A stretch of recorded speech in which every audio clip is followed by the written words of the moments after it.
amazing feeling of freedom.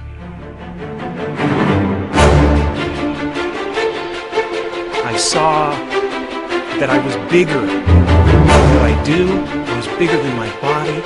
I was everything and everyone. Where one is able to understand that this body is simply a garment, just as we change clothes from day to day, that the body is simply being used by the soul. And as I looked ahead, there was this pure white light. It was whiter than the whitest snow and brighter than 10,000 suns ahead. I could look right at it, and it was compelling. It was compelling. It was compelling.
The human heart is now documented as the strongest generator of both electrical and magnetic fields in the body.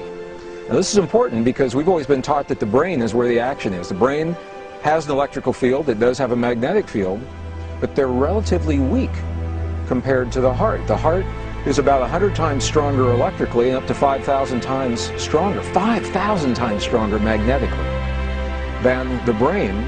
And the reason this is important is because the physical world as we know it is made of those two fields of energy, electrical and magnetic fields of energy, electromagnetic fields.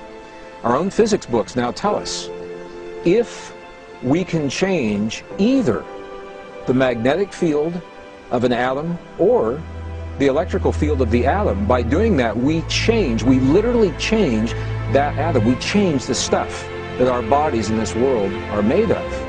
And it appears now that the human heart is designed to do both, to change both the electrical field and the magnetic field of our bodies and our world, and they do so in response to the emotions that we create between our heart and our brain.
there are 300,000 manuscripts and books on peace.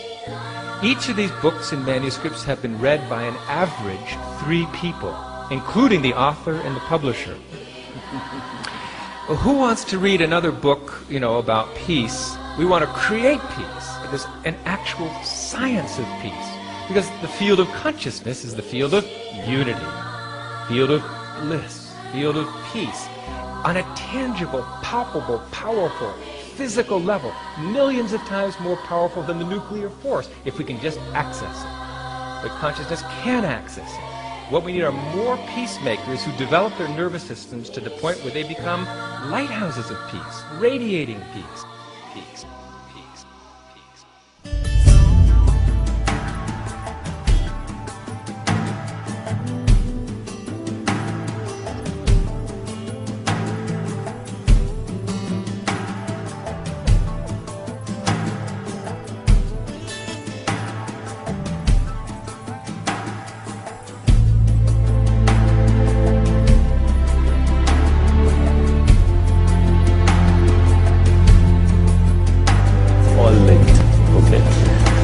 But when it comes to a tsunami or shift in the tectonic plates, if you really believe in consciousness, even that, you would say, has a connection to turbulence in the collective mind, because we are part of nature, right? You are part of nature. You're not outside of nature. So if the collective mind is turbulent, nature is turbulent. We tend to separate ourselves from nature, but we're not. If we settle down, maybe nature will settle down.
Over the past 18 years, our research center has investigated heart-brain interactions, how the heart and the brain communicate with each other, and how that affects consciousness and our perceptions.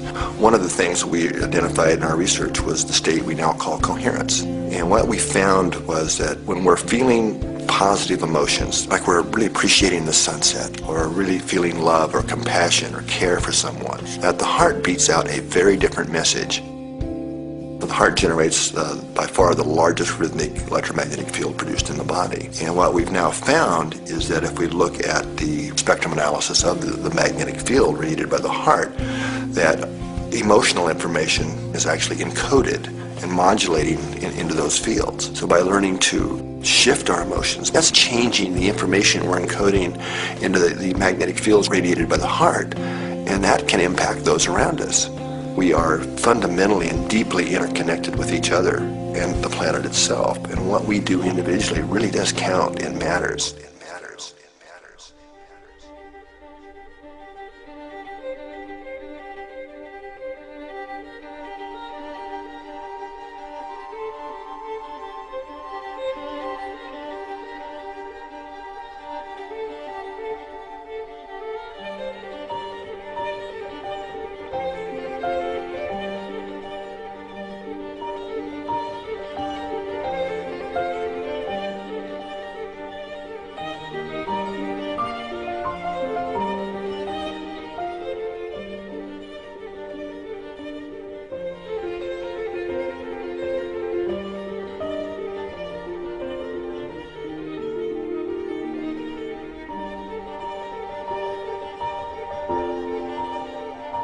but resurrected in a way by one man who says he has discovered behind me here not only the first pyramid on the entire European continent, but the largest, biggest valley of pyramids in the entire world. In only a few months of excavation, plenty of stonework has already been discovered.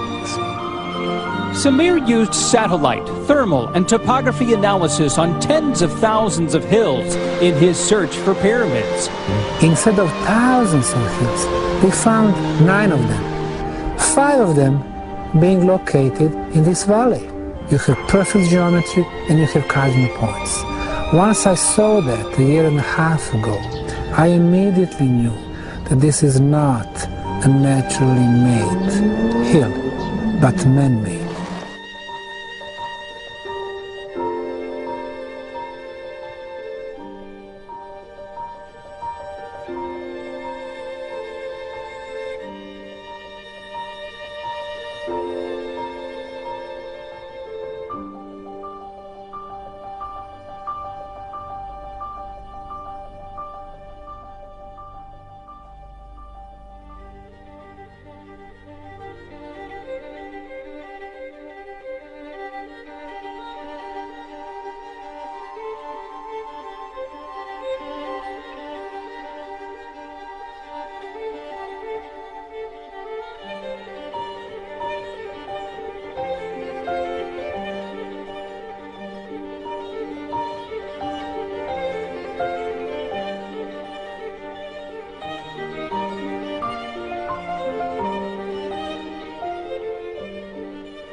Guatemalan archaeologists are making a fascinating discovery. Let's go to CNN's Brooke Baldwin.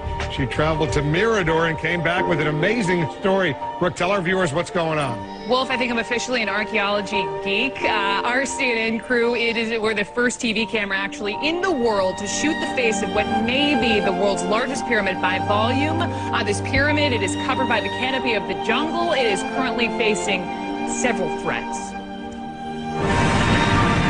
From the air, it looks like just jungle, but these forests in Guatemala hide an ancient secret. The city of Mirador, often referred to as the cradle of Mayan civilization, the size of a modern-day metropolis.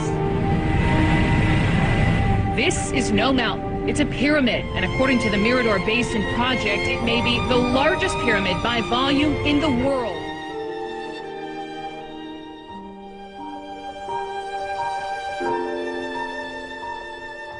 At the very end of the Japanese archipelago lies Yonaguni, shrouded in mist and mystery.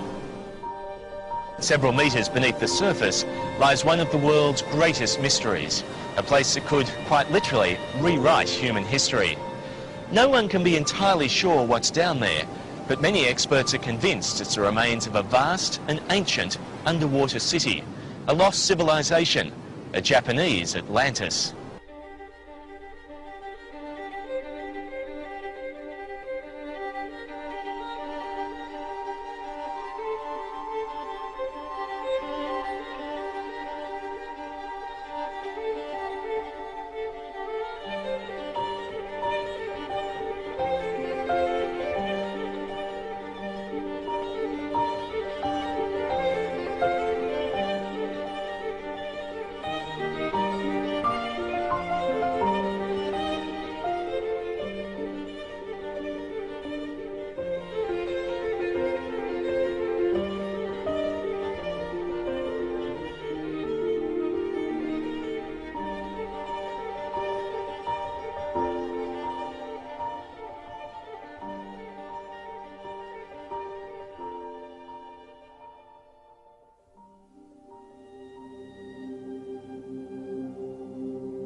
a beginning, and we look for a glorious denouement when we will discover that we are actually members of one family. Help make our planet a more peaceful, healthy, and equitable place to live. The path of forgiveness instead of revenge. The path of reconciliation instead of retribution. I believe that in the end, it is kindness and generous accommodation that are the catalyst for real change.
That which you give your energy and your emotion to becomes your reality. It is every human spirit. Whatever you give your emotion to becomes reality for you.